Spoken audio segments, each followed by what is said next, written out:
What's up, everybody? Thank you for tuning in to another episode of the CPA Zone, the podcast where we discuss tax strategies and accounting tips for entrepreneurs and real estate investors. My name is Ryan Pulis, and our company, the Pulis Group, offers tax planning and advisory services for entrepreneurs like you. Whether it's bookkeeping, tax planning, or CFO services that you're looking for, we've got you covered. What's up, everybody? Ryan Pulis here with another episode of the CPA Zone. Today we're going to discuss debits and credits and then talk about the difference between accrual versus cash basis accounting. So let's start with debits and credits. So the debits and credits are essentially your fundamentals of accounting. That's what makes accounting a double-sided system. So there's single entry accounting, double entry accounting. When you're dealing with debits and credits, we have the double entry, and every transaction needs to be in balance. So knowing debits and credits is key to understanding how your bookkeeping works. Debits and credits refer to the two sides of every accounting entry. So accounting is based on a double entry system, as I just mentioned, where every transaction has a debit side and a credit side that must be in balance. So there's going to be at least one debit and at least one credit for every transaction. Total debits must equal total credits.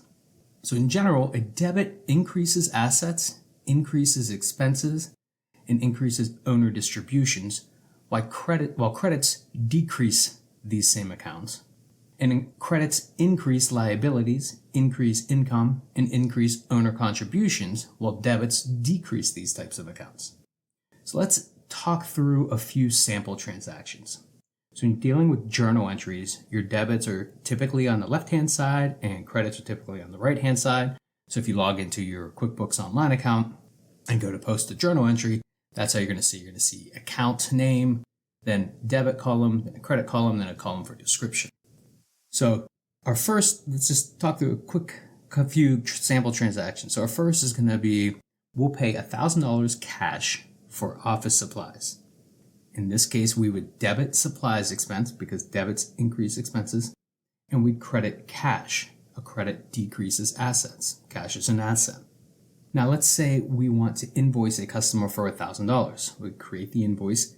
The debit is to accounts receivable because accounts receivable is an asset. Debits increase assets. And the credit is to income. Credits increase income. Now let's say our client pays our $1,000 invoice. They're going to pay us with cash.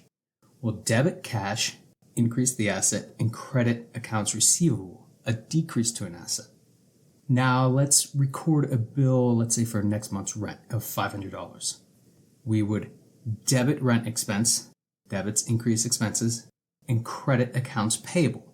Credits increase liabilities. When we pay the rent, we debit accounts payable, decrease the liability for $500, and we'd credit cash by $500, decreasing our cash asset. So those are some basic transactions and how debits and credits work. And this is what allows your books to all stay in balance. So now let's talk about cash basis versus accrual basis accounting. So the main difference between cash basis and accrual is simply timing. Over the life of your business, accrual and cash income will be exactly the same. Now, for a particular year, they're going to differ due to the timing differences in the two methods. So cash basis recognizes revenue and expense when cash is received or spent.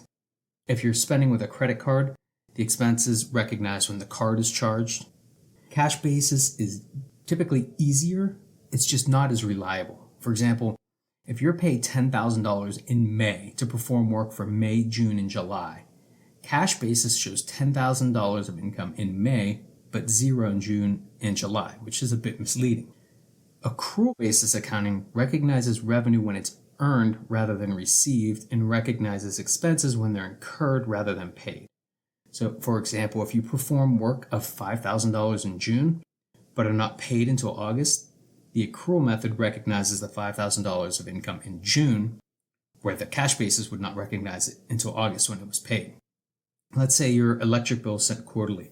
The first quarter, January, February, and March, is paid in April. On the accrual basis, the expense would be recognized equally over the 3 months, so 1/3 each month, assuming the amount's the same month to month. The cash basis wouldn't show the expense until the bill was paid in April. So which is better, cash or accrual? Well, it depends. Cash is generally best for small businesses with no inventory and service-based businesses. Typically, accrual basis is going to be better for large businesses, businesses with inventory, and complex businesses. A vast majority of taxpayers file on the cash basis.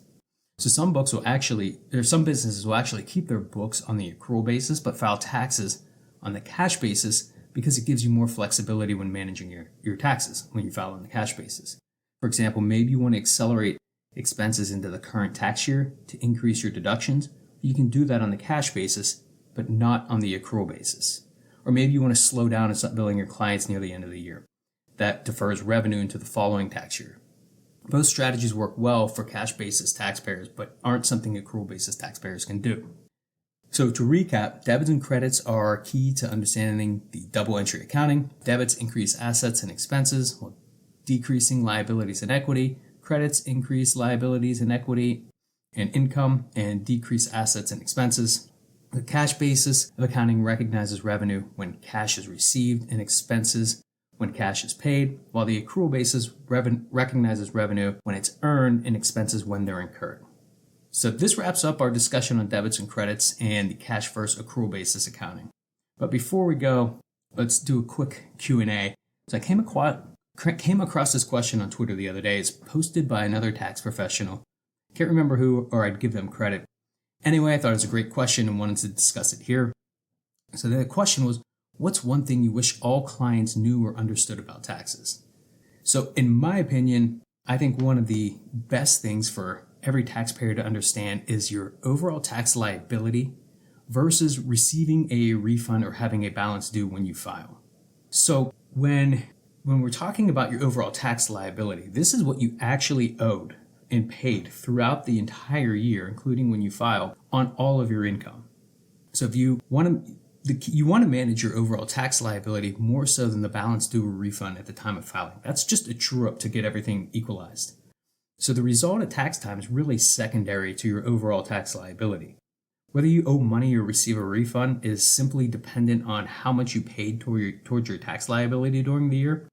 Now you want to make sure you pay in enough to avoid underpayment penalties, but you don't want to pay too much because then you're basically giving the government a tax or interest-free loan. So if I wanted to, I could pretty much guarantee you a refund every year. Once we tie down your tax liability, I would just give you estimated payments that exceed your overall tax liability so you file your taxes and receive a refund. Now, sometimes if you're filing on extension, that's exactly what you want to do. You apply some of that refund to the first quarter estimate of next year. But just because you get a refund doesn't mean your CPA did anything special for you. It just means you paid more than you needed to during the year. So to find your tax liability on your 1040, scroll down to line 24 on page 2 where it says total tax. So this is 2022, 2023, 1040s. It's going to be line 24. If you're listening to this sometime in the future, that line number may change. But that's going to show you what your overall tax is.